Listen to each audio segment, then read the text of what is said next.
Alright, so I'm talking about the Wisconsin direct primary, and this was basically started by Robert LaFollette. The direct primary is kind of like a continuation of what Andrew Jackson started, basically making voting not just for the elite, but for the everyday man. And basically, how a voting system had worked until that point was the caucus system, which was not unjust because people could control how the caucus worked. So what LaFollette did was he just wanted direct primary where people would vote for, it was just one vote, or it didn't matter what time of the day you voted. And so he, basically this had been put into law in 1891, several years before he came to office. However, he, starting in 1897, he started direct primary.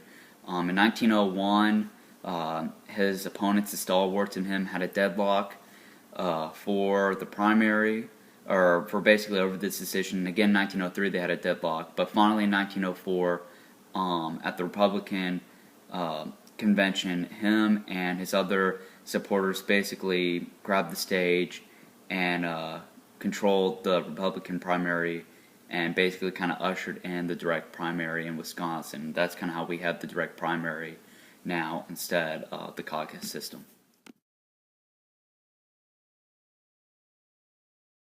The Seamen's Act, a bill to improve the safety and security of the United States seamen, was enacted in 1915. The bill was sponsored by Robert Marion LaFollette, who was regarded as a dependable Republican and was a major factor in the passage of the McKinley Tariff of 1890. The Seamen's Act came around as a result of built-up irritation from the seamen, and more specifically the Seamen's Union President Forsyth. What brought the issue of safety to the public eye was the sinking of the Titanic, making safety for mariners a political issue.